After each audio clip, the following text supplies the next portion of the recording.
संत महात्मा ऐसा नहीं कि नौ सृष्टि खाली नहीं रहेगी, पर उनके वचन ग्रहण करने की योग्यता हमें नहीं रहेगी। जब तक हमारे पवित्र आचरण नहीं होते, अंतःकरण पवित्र नहीं होता, तब तक संतों के वाक्य को हम समझ नहीं सकते।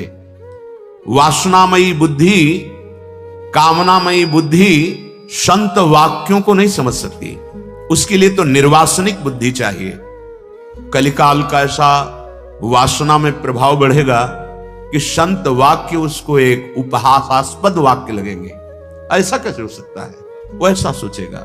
अभी बुद्धि कुछ शुद्ध है, अभी सत्संग मिल रहा है, अभी मन में आ गया है कि भजन करना चाहिए, कर लो। ये बार बार ऐसी कृपा नहीं होगी। बंधन कर्म कठिन जे पहले सोऊ काट बहावत। जिसको ये समझ में आ गया कि ये शरीर मैं नहीं हूं, मेरा नहीं है, ये मिला है, जो मिला है वो छूटेगा, तो हम असली कमाई कर लें। ये उपदेश की बात नहीं है। उपदेश तो बहुत हो रहे हैं। अपने जीवन का यदि लक्ष्य दृढ़ नहीं हुआ, भजन नहीं हुआ, परिवर्तन नहीं हुआ उद्देश्य का, तो ये प्रवचन मात्र से माया किसी को नहीं बख्शती। प्रवचन सुन लो और प्रवचन कर लो, पर रहोगे माया में ही। जब तक अव्यावृत भजनात्, निरंतर भजन नहीं, तदर्पिता अखिलाचारिता, समस्त कर्म भगवद अर्पित नहीं, तब तक हृदय का परिवर्तन नहीं होता। वाचिक ज्ञान से माया पर कुछ भी प्रभाव नहीं पड़ता। हृदय का ज्ञान होना चाहिए, अनुभूत ज्ञान होना चाहिए। तो ये मिथ्यावाद शरीर, इसके भोग, ये प्रारब्धानुसार शरीर जीवित रहता है, प्रारब्धानुसार इसको भोग मिलते रहते हैं, सुखी या दुखी करने वाले। आप पुरुषार्थ कर लो भगवत प्राप्ति के लिए। कर्तव्य कर्म को भगवत समर्पित करते हुए निरंतर नाम जप, भगवत आसक्त चित्त हो जाना मनुष्य जीवन का परम फल है। अगर संसार के शरीर और भोगों से आसक्ति नष्ट नहीं हुई तो घाटा हो गया, और यह घाटा हजारों जन्मों में पूरा नहीं होगा। जब हम भगवत आसक्त चित्त हो जाते हैं तो हमारे कर्म बंधन कट जाते हैं, समस्त कर्म बंधन छिन्न भिन्न हो जाते हैं। जहां कर्म बंधन छिन्न भिन्न हुए, नष्ट हुए, तो भगवत प्राप्ति करनी नहीं होती। भगवान यहीं बैठे हैं, जहां मैं वहीं भगवान, जहां भगवान वहीं मैं प्रकाशित हो गया। अब मैं और भगवान दो नहीं रह जाते, सिर्फ भगवान ही भगवान रह जाते। अंतःकरण भगवत स्वरूप हो जाता है। अपना तो स्वरूप भगवत स्वरूप है ही, अंतःकरण भगवत स्वरूप हो जाता है। श्री सूरदास जी महाराज कहते हैं, यदि आपने इस जन्म में भजन नहीं किया तो तुम्हारा जीवन प्रेत जैसा गया और परिणाम तुम्हें बड़ा दुखद प्राप्त होगा। वही बात श्रीपाद प्रबोधानंद जी महाराज कह रहे हैं कि ये मिथ्या इंद्रियों के विषयों को कब तक भोगते रहोगे। कभी थोड़ा बैठकर एकांत में विचार करो कि बहुत बार भोगा, पर मिला क्या हमें? पर विचार है ही नहीं। विचार तो दूषित हो गए हैं, अपवित्र विचार हो गए हैं। आप ध्यान नहीं दे पा रहे कि आपके समय को केवल नष्ट किया जा रहा है, ये छूटने वाला है। श्रीपाद कह रहे हैं, जो तुम्हें सदैव महासुख प्रदान करेगा, आ जाओ श्री वृंदावन धाम। ये किशोरी जी का निज महल है, इसमें प्रेम सुधा भंडार भरा हुआ है, प्रेमामृत। निरंतर प्रेम में डुबोने की सामर्थ्य वृंदावन की है, पर वृंदावन में वही प्रेम में डूबता है जिसको रहनी आ गई है। अगर थोड़ा भी अभिमान है तो वृंदावन के सुख को नहीं ले पाएंगे। वृंदावन इह विधि बसे तज के सब अभिमान, धन का अभिमान, बुद्धि बल का अभिमान, शरीर बल का अभिमान, साधन बल का अभिमान, ये धाम है। जब आप इस धाम की रज में लौटेंगे, रसिकों का संग करेंगे, तो अभिमान अपने आप गलित हो जाएगा। सच्ची कहते हैं, हृदय में ऐसी स्थिति आ जाती है कि ना अहम रह जाता है और ना करता रह जाता है, केवल देखता है वो क्या हो रहा है। प्रभु अब क्या करवा रहे हैं, प्रभु क्या बुलवा रहे हैं, प्रभु क्या चिंतन करा रहे हैं, ये देखता है उपासक। जो वृंदावन का कृपा पात्र उपासक होता है उसमें कर्ता भाव नहीं होता है। कर्ता भाव अहम लय हो जाता है प्रभु के चरणारविंद में, और स्वयं प्रभु उसके हृदय में बैठ करके भागवतिक चेष्टाएं कराते हैं। किंचित मात्र सुसुख वांछा नहीं रह जाती।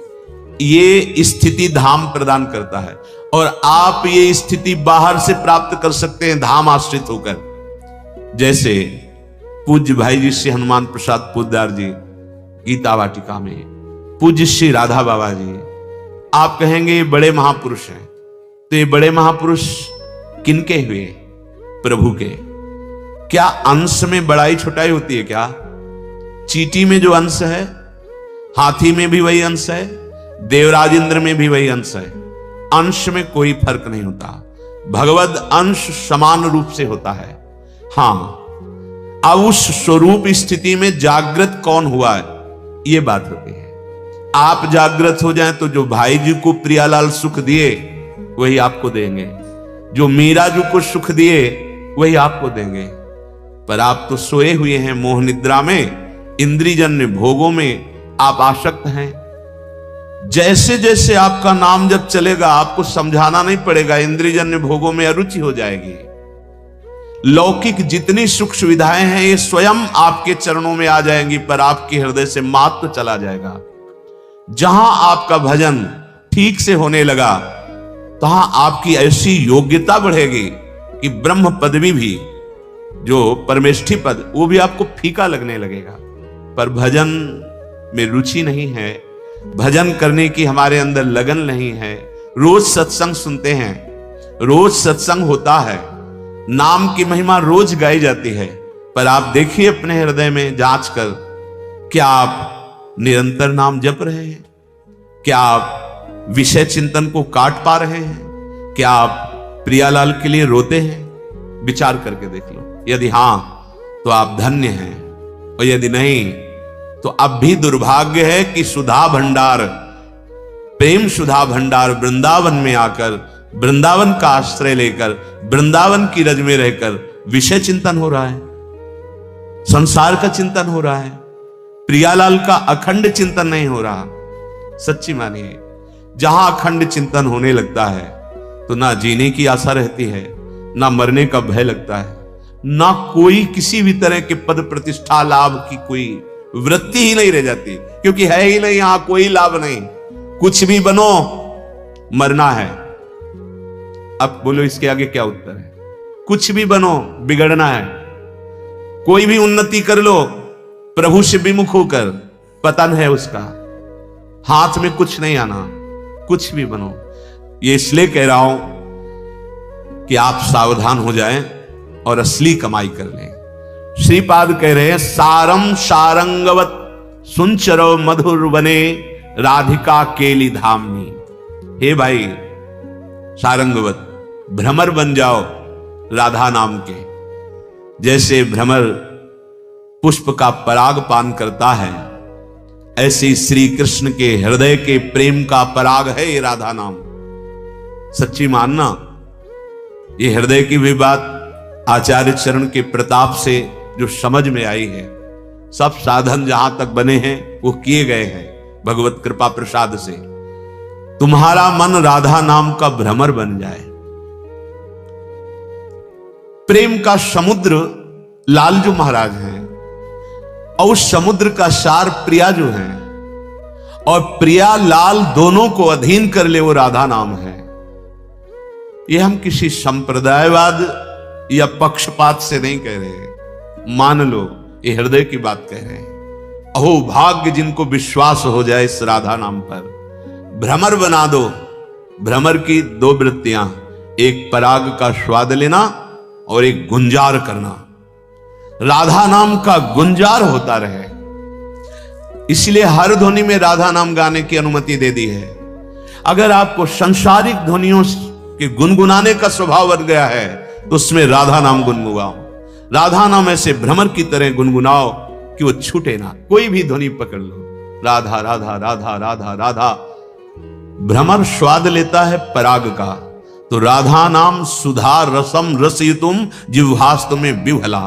ये हित सजनी जो कह रहे हैं, हरिवंश महाप्रभु कह रहे हैं, ये राधा नाम का अमृत स्वाद जे भी तुम्हारी जिह्वा में प्रकट हुआ तेवी नित्य लीला में प्रवेश हो जाएगा। हमारी बात मान लेना, सब जितने मंत्र हैं उनका प्रधान ये राधा है, क्योंकि जितने मंत्र हैं भगवान के हैं, और भगवान भी अपने श्रीमुख से जिस नाम का रसास्वादन लेते हैं वो राधा नाम है। हरि रसना राधा राधा रट, हरि की स्वयं रचना राधा राधा रटती है।